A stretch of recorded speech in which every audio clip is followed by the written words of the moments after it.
एक खबर आ रही, मजहर रिजवी साहब ने अपडेट किया है कि अमेरिका ने गजा में हर तरीके की इमदाद पहुंचाने के लिए बुधवार तक का आखिरी टाइम दिया है और इजराइल से बोला है कि इसमें किसी भी तरह की रोक न लगाई जाए। ये भी अपने आप में खबर है, लेकिन फदील अहमद साहब भी हमसे जुड़ गए हैं, सीनियर पॉलिटिकल एनालिस्ट है और जैसे वो मिडिल ईस्ट की पॉलिटिक्स और इंटरनेशनल बिल्कुल एक बहुत ही सियासी नुक्ता नजर देखते हैं। फदील साहब, कैप्टन साहब को आपने सुना जो बात कर रहे थे कि हमास जो है वो थक गया है, क्या आपको लग रहा है? एक बात। दूसरी बात, क्या ये बात सही है कि जिस तरह का इजराइल का हमला होता है वैसा हमला नहीं है, लेकिन क्या इसकी वजह यह है कि उनके पास वो पावर नहीं है, या उसकी वजह यह है कि वो आम लोगों को नहीं मारना चाहते, या क्या क्या इसकी वजह है? क्या दोनों का मार्का एक जैसा नहीं है, या इसके पीछे क्या क्या वजूहात है? फदील साहब। भाई, इजराइल के पास आयरन डोम है और जब भी चाहे 1 किलो का गोला हिजबुल्लाह चाहे 2 किलो या 5 किलो का मारेगा तो इसको अपने आयरन डोम को एक्टिव करके उस गोले को रोकना ही पड़ेगा। और वो अगर 25 रुपए खर्च करता है तो इजराइल 200 रुपए उस पर खर्च करता है। तो हिजबुल्लाह की जो पॉलिसी है वो ये है कि एक तो सिविलियंस को नुकसान कम हो, दूसरा ये है कि उनका जो रिसोर्स है ना, जो उनका जो आयरन डोम का जो गोला है वो महंगा होता है और ये इनका मिसाइल जो होता है 20-25 हजार रुपए का होता है, उनका 80 लाख 90 लाख एक का मिनट होता है। फदील साहब, एक मिनट। मैंने ये सवाल इसलिए किया क्योंकि मैंने और जो दूसरे एक्सपर्ट हमसे जुड़ते रहे अब तक, उन्होंने ये कहा कि दरअसल ये जो वॉर है प्रॉक्सी, तो ईरान जो है दरअसल इजराइल को थका रहा है। वो ये छोटे छोटे इस तरीके से करके, और शायद एक बार कैप्टन साहब ने भी ये बात कहा है कि इस तरीके से, तो अब सवाल ये है कि प्रेशर तो बढ़ता जा रहा है इजराइल पे रोज बरोज, क्योंकि कब तक बंकर में लोग रहेंगे। और हमास ने कहा कि हम 2 साल तक लड़ सकते हैं, यही बात हिजबुल्ला भी कह रहा है। हिजबुल्ला जिसको कह रहा है खत्म हो गया, लेकिन आज भी फायर कर रहा है, जैसा भी फायर कर रहा है। वो नुमाइश भी कर रहा है अपने नए नए मिसाइलों की। ड्रोन से भी हमला हो रहा है उधर इराक हौती।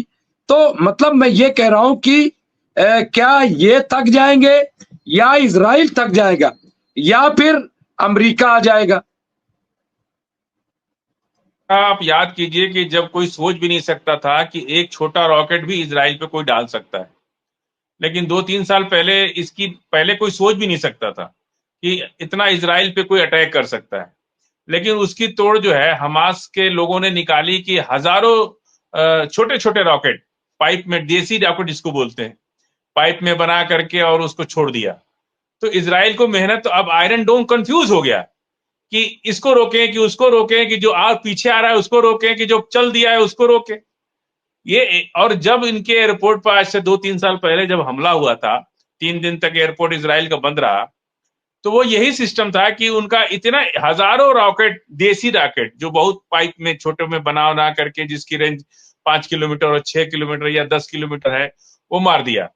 अब मारा तो वो आयरन डोम उनका फेल हो गया। वो सोच रहा है इसको रोकें कि उसको रोकें, कि जो पीछे से आ रहा है उसको रोकें, और कुछ को रोक पाया कुछ को नहीं रोक पाया। वो उनकी पहली टेस्टिंग थी 2-3 साल पहले जो हुआ था।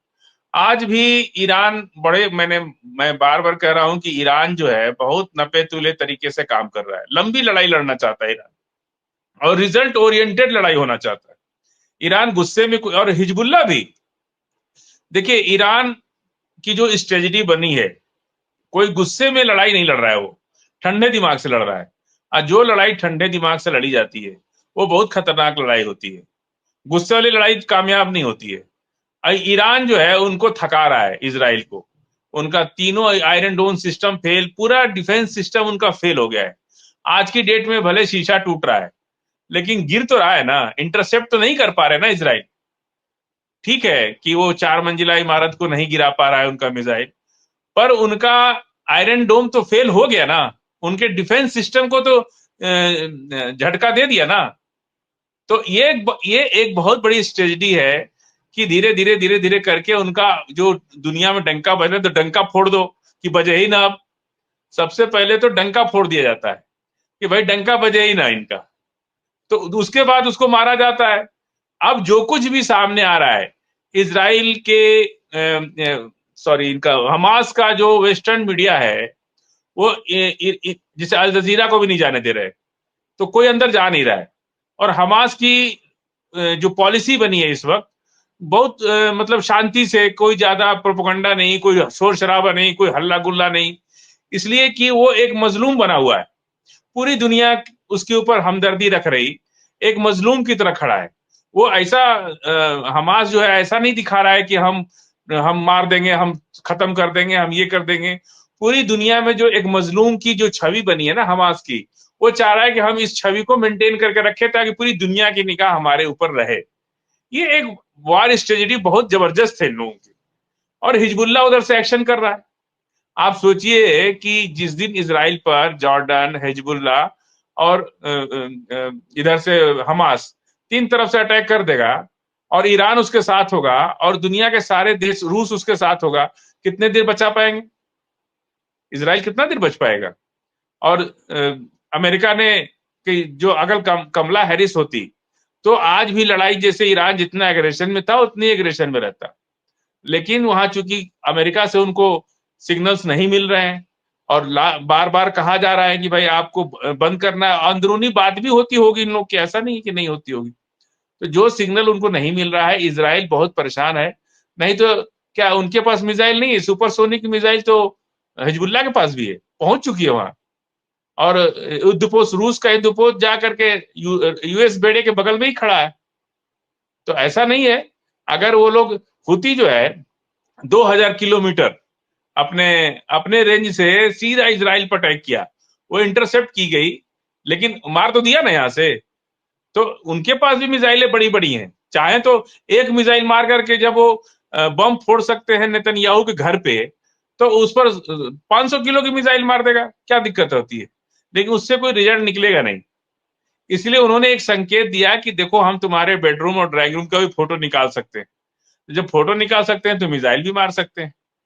क्योंकि देखिए ये जो दुनिया में एक हमास और फिलिस्तीन के लोगों की जो हमदर्दी है ना, वो जालिमाना नहीं होनी चाहिए।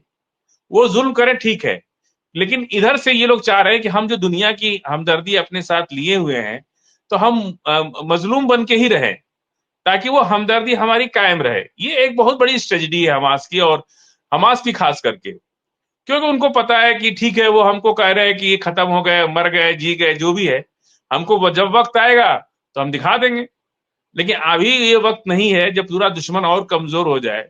अभी धीरे धीरे इजराइल के अंदर उनके खिलाफ, नेतन्याहू के खिलाफ प्रदर्शन शुरू हो गया, उनका डिफेंस मिनिस्टर चला गया, फिर उसके पीछे बहुत से लोग, डिफेंस मिनिस्टर अकेले नहीं, इजराइल के बड़े लीडरशिप, अपोजिशन लीडर वहां भी हैं, उन सारे लोगों ने मिल करके बहुत सी चीजें नेतन्याहू के खिलाफ तैयारी कर रखी है।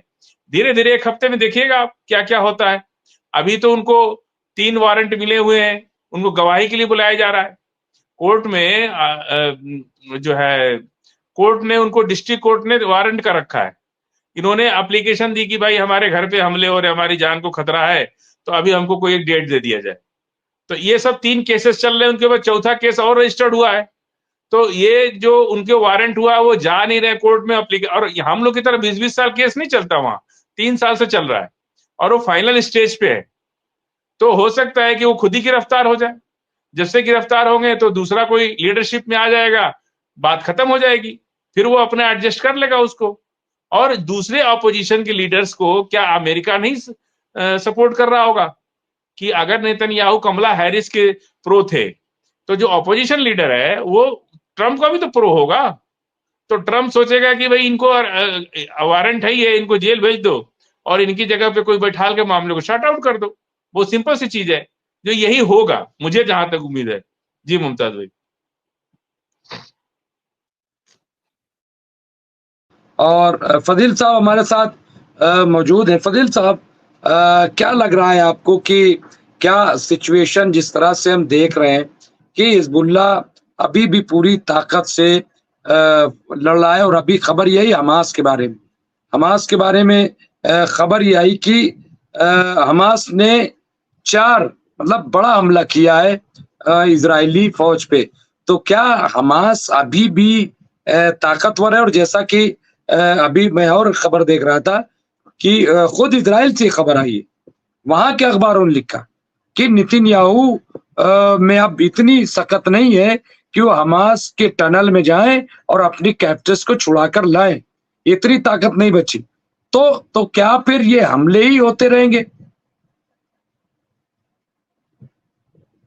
ने अभी जो बात कही उनकी बात में मैं बहुत दम मानता हूं कि 32 देश में यूएन में जब वोटिंग हुई टू नेशन थ्योरी पे फिलिस्तीन को अलग राष्ट्र बनाने की बात, सिर्फ 8 कंट्री ने अमेरिका को लेके उसको खिलाफ, फिलिस्तीन के खिलाफ वोट किया।